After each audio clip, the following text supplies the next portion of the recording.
renovamos nuestra vida para el Santo Dios. Es en el nombre de Cristo Jesús. Amén.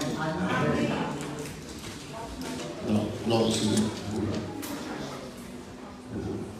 maintenant essayer de se faire du bien avec la parole de Dieu.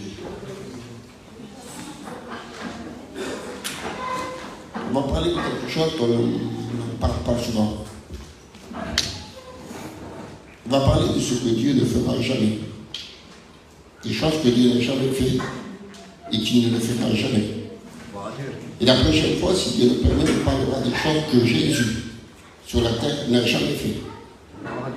Et ce sont des choses que certains sénateurs chrétiens disent Jésus a fait, alors que Jésus n'a jamais fait ça. On va parler ce soir que Dieu, il y a des choses qu'il n'a jamais fait et qu'il ne fera jamais.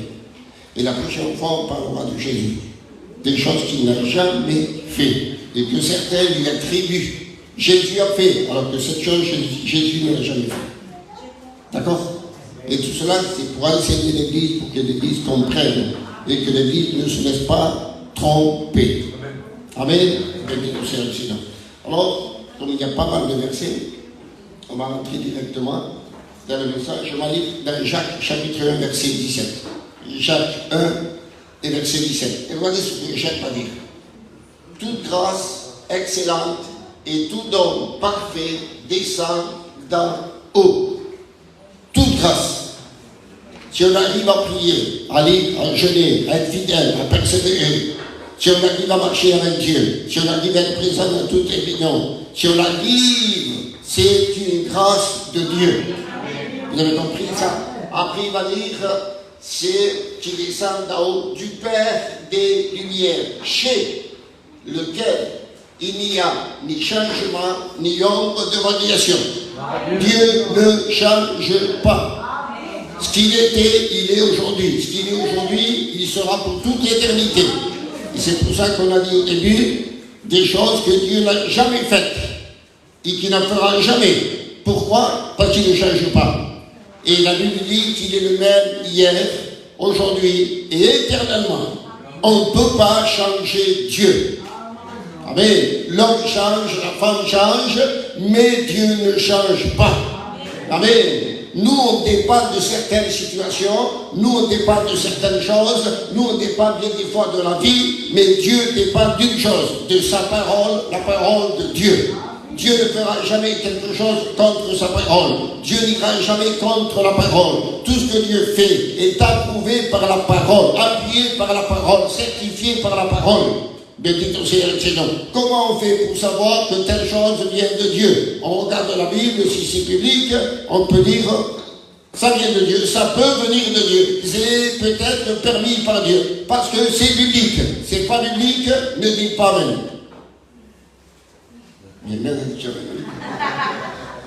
Quand la chose n'est pas biblique, on ne dit pas Amen, on ne l'accepte pas. On ne met pas la foi.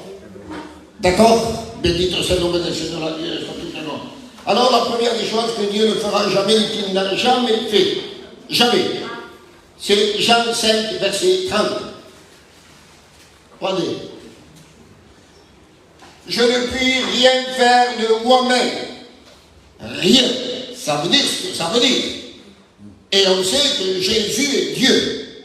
On est d'accord? Et Jésus dit, je ne peux rien faire de moi-même. Absolument rien. Et on continue. Selon ce que j'entends, je juge, et mon jugement est juste, parce que je ne cherche pas ma volonté, mais la volonté de celui qui m'a envoyé. Donc, qu'est-ce qu'on comprend? Que Dieu, Jésus, ne font rien, absolument rien, en dehors de sa volonté. Vous avez compris ça? Jamais Dieu a fait quelque chose en dehors de sa volonté. Et dans toute l'éternité, il ne fera rien en dehors de sa volonté. Nous, on fait certaines choses en dehors de nos désirs, de nos pensées, de nos projets, parce que la vie change, les circonstances changent, et on est obligé de faire certaines choses par obligation. Mais Dieu n'est pas un homme. On est d'accord? Quoi qu'il arrive, Dieu ne change pas. Quoi qu'il arrive, Dieu ne change pas. Il dépendra tout le temps de sa volonté. Béni soit le Seigneur. Jean 6, 38.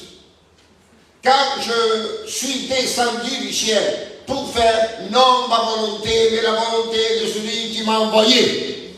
Jésus dépend de la volonté du Père. Le Père dépend de sa propre volonté qui est en accord avec la Bible, la parole de Dieu. Donc la première des choses que Dieu n'a jamais fait et qu'il ne fera jamais, c'est faire quelque chose en dehors de sa volonté.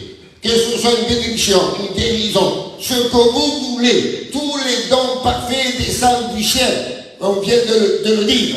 Tous ces dons parfaits, toutes ces bénédictions parfaites qui descendent du ciel, tout ça dépend de sa volonté. Et vous allez comprendre une chose. Admettons, je prends et Marianne. Je prends lui parce que c'est le moi qu'on le connaissait. Et Marianne, il a la foi. Il a la foi ou pas? La foi est basée où? Dans la parole de Dieu. Et un verset dit que la foi est basée dans la puissance de Dieu. Quand il s'agit d'atteindre un miracle, une guérison, une manifestation, une libération, donc la foi est basée dans la puissance de Dieu. Donc Marianne, il base sa foi dans la puissance de Dieu. Mais maintenant, la puissance de Dieu dépend de quelque chose. De la volonté de Dieu. Si c'est la volonté de Dieu, Dieu manifestera sa puissance. Et il agira d'après la foi de Marianne. Vous avez compris ça? Donc toute la puissance éternelle de Dieu dépend de la volonté de Dieu. Bendito sea el nombre del Seigneur, la Dieu soit toute la gloire. Donc la première des choses, c'est que Dieu ne fera jamais quelque chose en dehors de sa volonté. Autre chose. Marc 16, 16.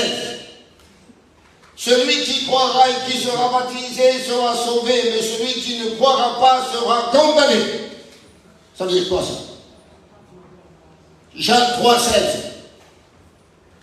Car Dieu a tant aimé le monde qu'il a donné son Fils unique, afin que quiconque croit en lui ne périsse point, mais qu'il ait la vie éternelle. Jean 11, 26. Et quiconque vit et croit en moi ne mourra jamais. Crois-tu cela?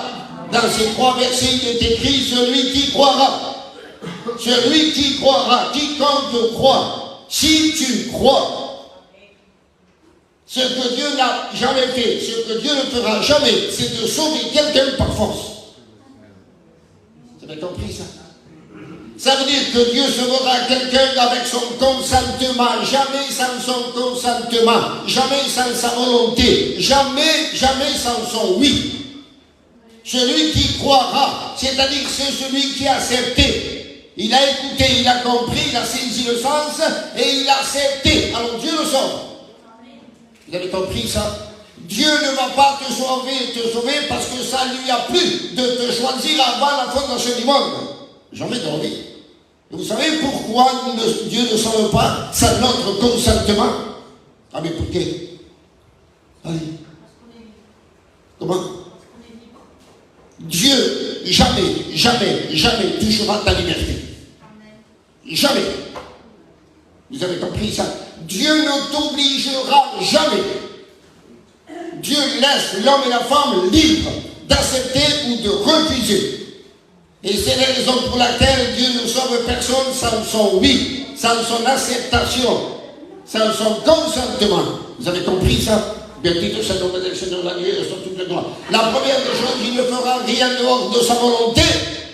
Et comme sa volonté, c'est de sauver avec le consentement de la personne, donc il sauvera avec le consentement de la personne et jamais sans l'acceptation de la personne. Vous avez compris ça? Bendito sea el nombre del Seigneur, la Dieu soit toute la gloire. Et bien des fois ça nous arrive, on prie pour le fils, pour la fille, pour le papa, pour la maman, les années passent, et après on dit, il s'est converti, c'était l'heure de Dieu, c'était le jour de Dieu. Excusez-moi, c'est faux, archi faux. Pour sauver quelqu'un, Dieu n'a pas d'heure, Dieu n'a pas de temps. C'est tout le temps l'heure de Dieu, tout le temps. Tout ce qui est le salut, c'est tout le temps l'heure de Dieu. Mais pourquoi tant de temps? Parce que c'est la personne qui a mis tant de temps. C'est la personne qui a attendu.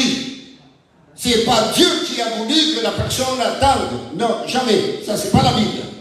Vous avez compris ça? Dieu sauve, non pas quand il veut, il sauve lorsque la personne accepte et la personne dit oui.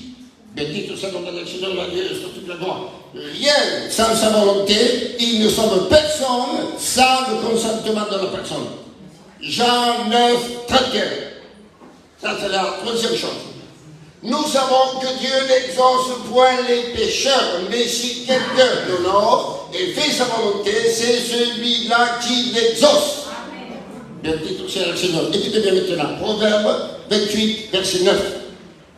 Si quelqu'un détourne l'oreille, ça c'est le pécheur, pour ne pas écouter la loi, sa prière même est une abomination. Donc comment voulez-vous que Dieu l'exauce? Vous avez compris ça? Donc qu'est-ce qu'on a compris? Quelque chose que Dieu n'a jamais fait, qu'il ne fera jamais. C'est exaucer la prière de quelqu'un qui vit dans le péché et qui ne veut pas lâcher son péché. Donc sa prière devient une abomination à l'oreille de Dieu, aux yeux de Dieu. Donc Dieu ne peut pas exaucer cette prière-là. Parce qu'il y a péché à la base, il y a abomination à la base. Et abomination, ça veut dire une chose que Dieu déteste, que Dieu ne peut pas regarder, que Dieu ne peut pas mettre. Vous avez compris ça? Bendito sea el Seigneur. Il vient en dehors de sa volonté, Dieu ne sauve personne par force, et Dieu n'exauce pas la prière de celui qui est dans le péché et qui reste dans le péché. Mais maintenant, je prends l'exemple au travail où on avait tant pour le Kino. El Kino, c'est un païen, il ne connaît pas Dieu. Il prie parce qu'il veut connaître Dieu. Il veut lâcher son péché. Il veut se repentir. Dieu écoute la prière et Dieu exauce la prière. Vous avez compris ça? Bendito sea el nombre del Señor. Quatrième point. Passons au cœur, voici dans nos sous-cançons. Hébreux 9, 27. Ça, c'est important, écoutez. Et comme il est réservé aux hommes de mourir une seule fois, après quoi vient le jugement. Écoutez bien. Dans l'Ancien Testament, à Shunem, il y avait une femme, il n'avait pas d'enfant. Et Élisée va prier et cette femme va avoir un enfant. Cet enfant devient un jeune homme et le jeune homme va mourir. Et Élisée va prier pour l'enfant, pour le jeune homme, et le jeune homme va ressusciter.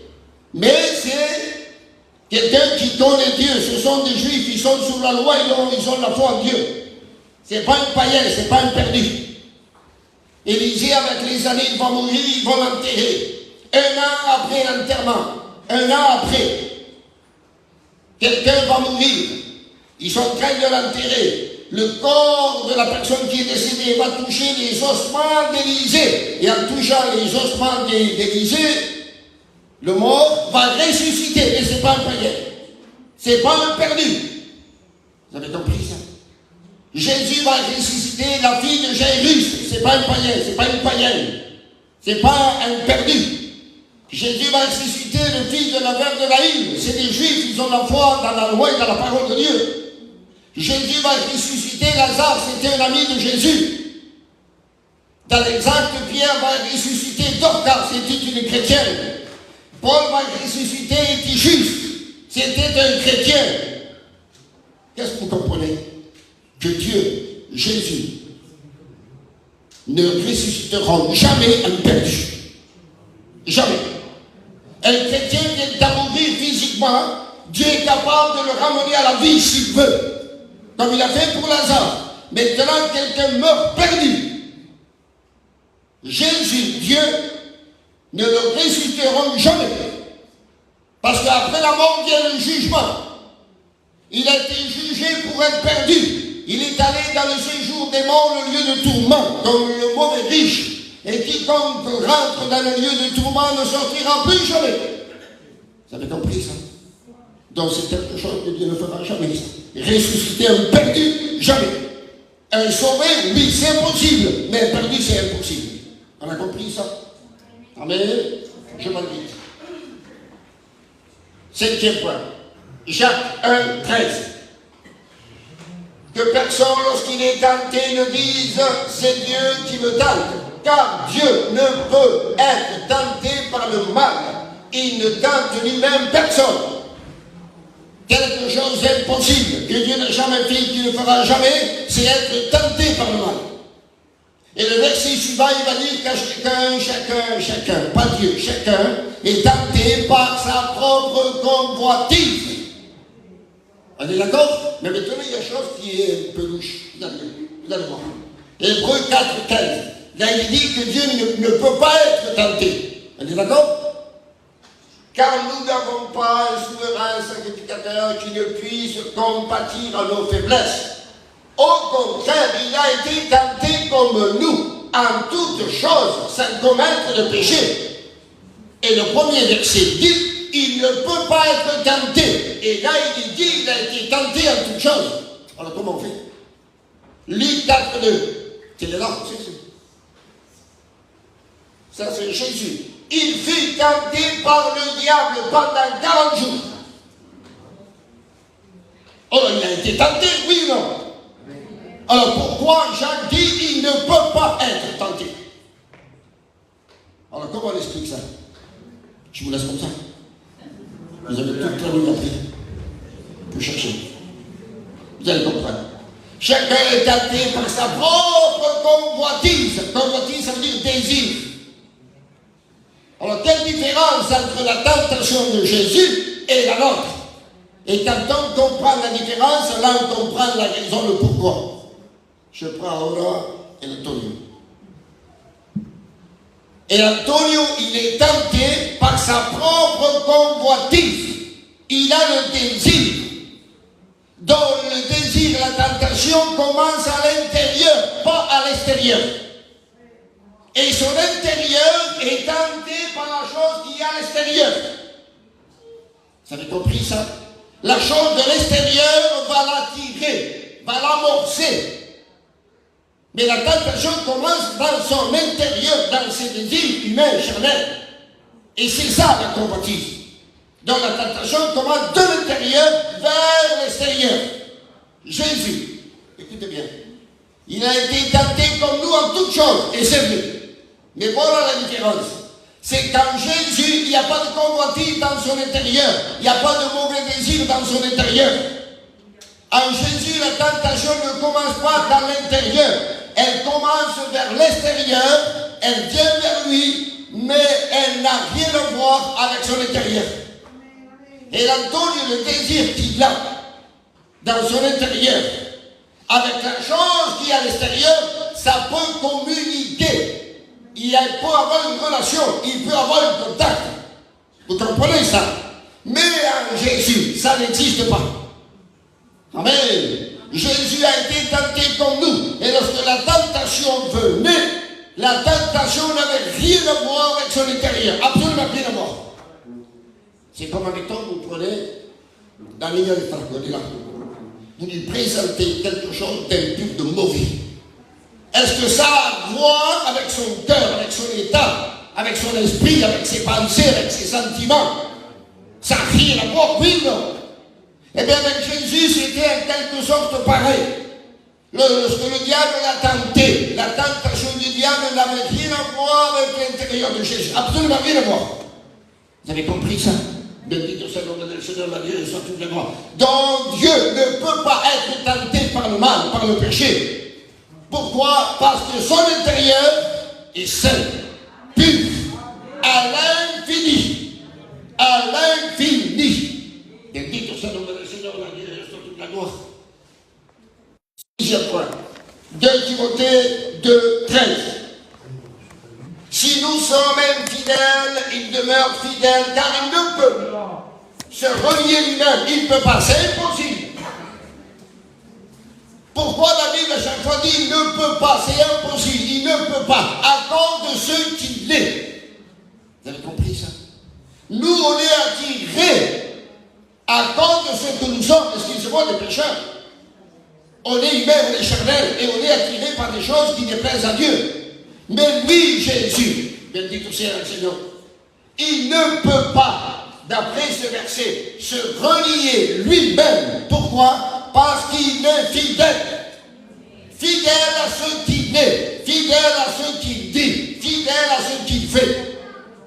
Alors que nous, des fois, on n'est pas si fidèles que ça. Vous avez compris ça? Quelqu'un qui se dit chrétien, et après, malheureusement, qu'est-ce que vous voulez, il va abandonner la vie chrétienne. Il a renié ce qu'il est. Vous avez compris ça? Imaginez-vous, moi je suis gitan. On ne peut pas faire autrement, on est gitan ou non gitan. Italien, américain, espagnol.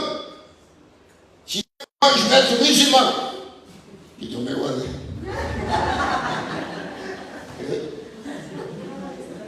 Eh bien, j'ai renié ce que je suis.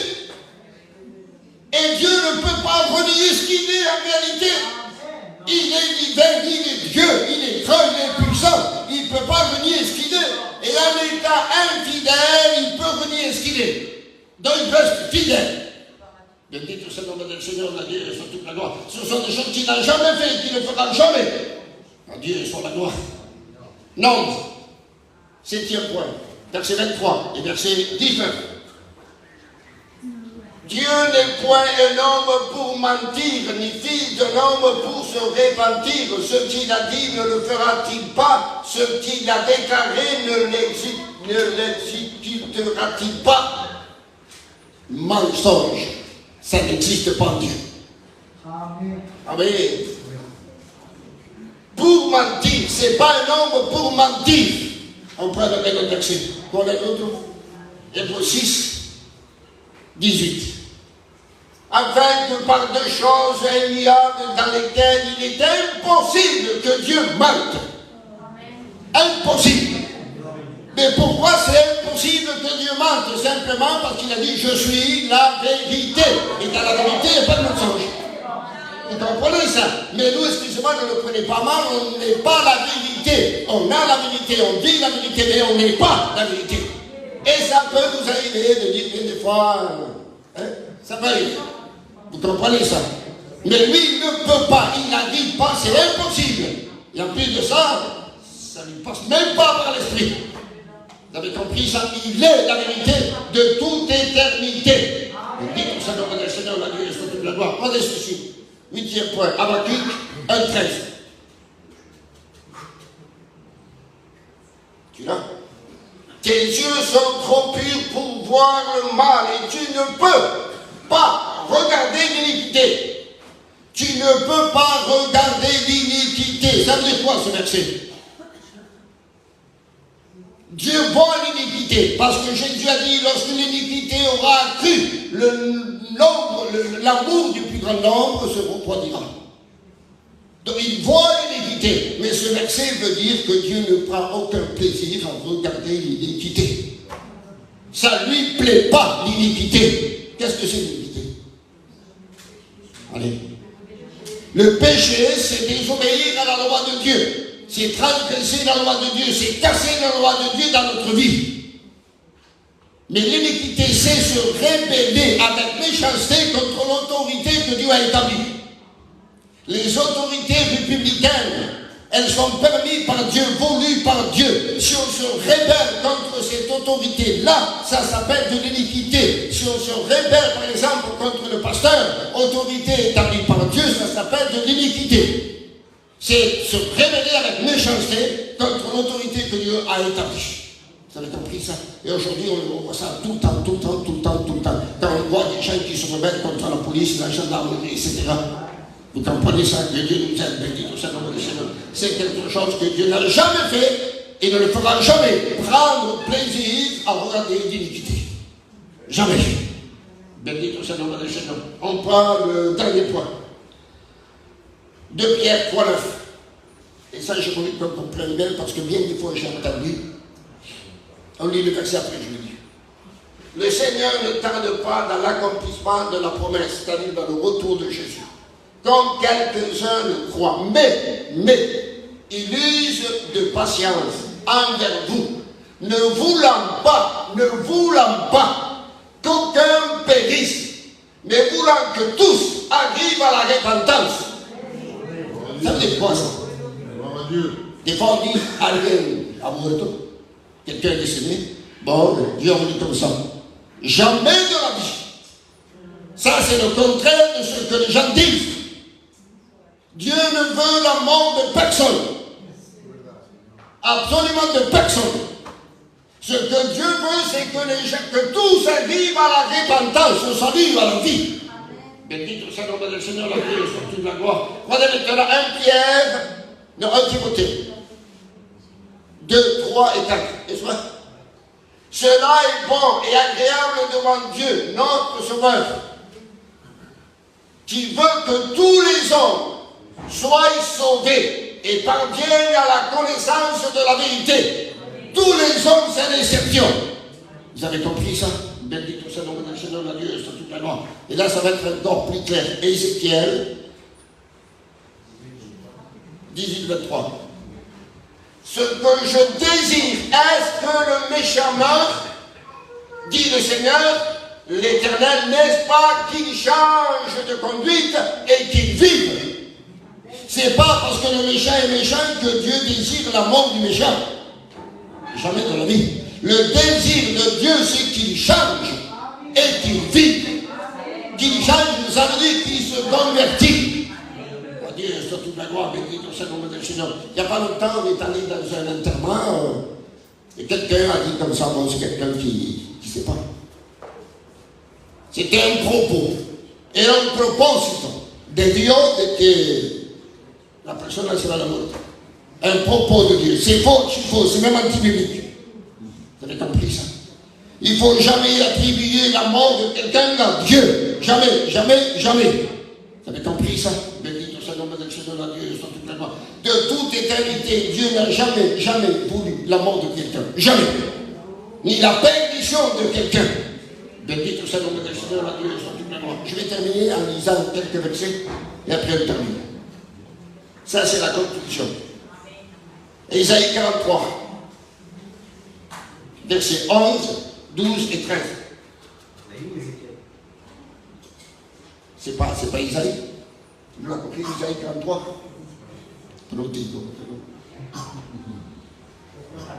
Isaïe 43, 11, 12 et 13. Tu l'as?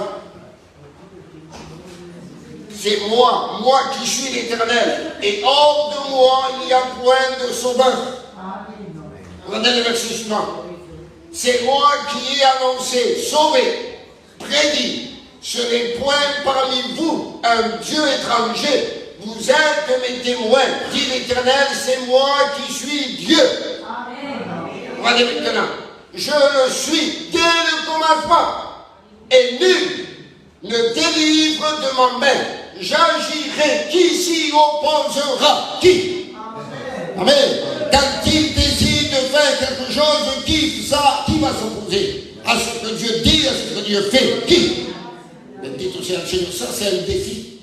Vous avez compris ça? C'est un défi de Dieu fait. Bendito soit le Seigneur.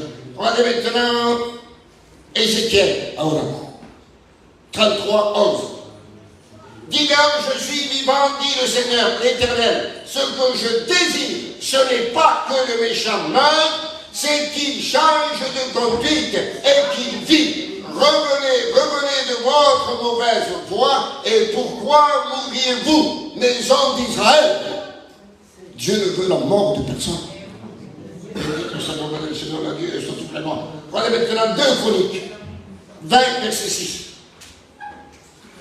Il dit, Éternel Dieu de nos pères, n'es-tu pas Dieu dans les cieux? Et n'est-ce pas toi qui domines sur tous les royaumes des nations? N'est-ce pas toi qui as en main la force et la puissance et à qui nul ne peut résister? Personne ne peut s'opposer et personne ne peut résister. Et il est question de toutes les nations, toutes.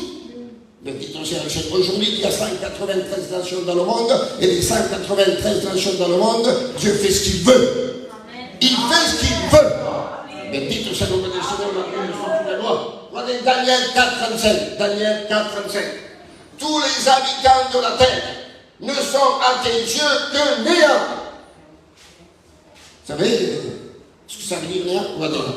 Entre les mains, il y a quoi? C'est ça le néant. C'est rien. C'est même pas de l'air. Rien. Absolument rien. Ça veut dire, voilà ce que c'est aux yeux de Dieu lorsque les hommes ont la prétention d'être grands, de présenter leur gloire, leur richesse, leur intelligence, leur savoir. Dieu regarde et que voit-il? Néant. Ils n'ont rien. Vous avez compris ça? Il agit comme il lui plaît. Comme il lui plaît. Amen. Avec l'armée des cieux, ça c'est les anges, et avec les habitants de la terre, car il n'y a personne qui résiste à sa main et qui lui dise que fais-tu? Amen. Qui va decir a Dios, que fais-tu? ¿Qué es lo que está haciendo? Il faut qu'il y ait quelqu'un de plus grand que lui. Pour que quelqu'un lui dise à Dieu, que fais-tu? Vous avez compris ça? Il n'y a personne plus grand que Dieu. Bendito soit le nom du Seigneur, notre Dieu, sur toute la gloire. Et je termine avec Proverbe 21, verset 20. Il n'y a ni sage, ni intelligence, ni conseil en face de l'Éternel. Amen. Personne ne peut avoir la prétention d'être sage, intelligent et conseiller devant la face de l'Éternel Dieu. Tous les savants réunis sur la terre ne sont rien à côté de Dieu. Absolument rien. Tous les anges réunis ne sont rien à côté de Dieu. Toutes les nations, toutes les armées réunies ne sont rien à côté de Dieu. Dieu les voit comme de la poussière. Vous avez compris ça? Comme du néant. Que Dieu nous aide, béni au Seigneur, à réaliser qu'on a un Dieu qui n'a jamais changé et qui ne changera jamais. C'est ça ton Dieu, c'est ça notre Dieu. Il ne change pas. Il a été, il est, il sera tout le temps, tout le temps, tout le temps, dans toute l'éternité le même. Amen. Amen. Vous savez, quand la personne qui va prendre la main, vous dit, où a cambié? Cambié, t'as pris ton magos, ton flac, Dieu ne change pas, absolument rien. Il n'y a rien en lui, il n'y a pas ombre de variation. On l'a dit au début. Pas ombre de variation. Rien, absolument rien. Bendito soit le nom du Seigneur, le Dieu, sur toute la gloire. Donc, accroche-toi à ton Dieu. Amen. Attache-toi à ton Dieu.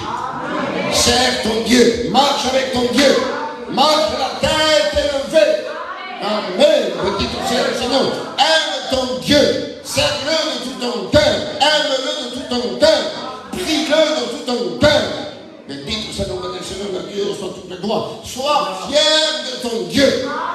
Amen. Ne sois pas fier de toi ni moi de moi. Soyons fiers de notre Dieu, fiers de ce qu'il a fait dans nos vies. Bendito soit le nom du Seigneur, le Dieu, sur toute la gloire. Normalement, un chrétien, il faut qu'il soit bouleversé dans son intérieur à cause de son Dieu. Bendito soit le nom du Seigneur, le Dieu, sur toute la gloire. Hier soir, j'ai prêché à la brigade et j'ai dit ceci, après je termine. Il y a des chrétiens qui vont écouter un super message, un super serviteur, une réunion bénie, des cantiques bénis, des prières bénies, la prédication bénie. Et la première chose, après la fin de la réunion, ils vont parler du foot. Qu'est-ce qu'ils ont compris? Quelle valeur ont-ils donné à la réunion, à la parole de Dieu, au cantique, à la prière? Si ou non? Que Dieu nous aide, bendito soit le nom du Seigneur. Bien des fois, on a tendance à nous rappeler plus des choses négatives que positives. Gardons ce qui est bon, gardons ce qui est bon, gardons ce qui est bon. Quand tu sors d'ici, pars avec la bénédiction, pars avec la parole de Dieu, ne la mets pas de côté. Médite la parole de Dieu, médite la réunion. C'est un privilège que Dieu t'a donné d'être ce soir ici. Et en sortant d'ici, tu n'as pas le droit de l'oublier vite fait en passant la porte. Et garde la parole de Dieu, serre-la dans ton cœur. Comment dit David? Enfin de ne pas pécher contre la parole de Dieu. On n'a pas le droit devant Dieu d'oublier vite fait les choses de Dieu. On n'a pas le droit de faire ça. C'est attrister Dieu. C'est mépriser, négliger, abandonner les choses de Dieu. Garde les choses de Dieu dans ton cœur. Repasse les choses de Dieu dans ton cœur. À chaque fois que les gens parlaient de Jésus quand il était enfant et jeune homme, la Bible dit que Marie repassait toutes ces choses dans son cœur. Amen. Bendito soit le Seigneur, la Dieu, sur toute la gloire. Voilà, je ne vous ai pas fatigué. Ben moi je m'arrête parce que je peux dire. Je dis merci à Dieu. Et Franck, tu pries, s'il te plaît. Señor, a ti la gloria, Padre, au nom de Jésus. Seigneur, te donne grâce par la grâce. Seigneur, parce que c'est vrai, tu n'as aucune variation, Père éternel, parce que tu ne changes pas, Seigneur. Tu es le même éternellement, Seigneur, mon Dieu. Seigneur, et je vous aime, Père éternel. Seigneur, tout le monde, tu ne changeras jamais, Père éternel. Seigneur, sois béni, sois glorifié, parce qu'on t'appartient, Seigneur Jésus. Parce qu'on t'a dans notre vie, Seigneur, Père éternel. Seigneur, c'est un miracle, c'est une joie de t'avoir, Seigneur, de t'avoir dans nos vies.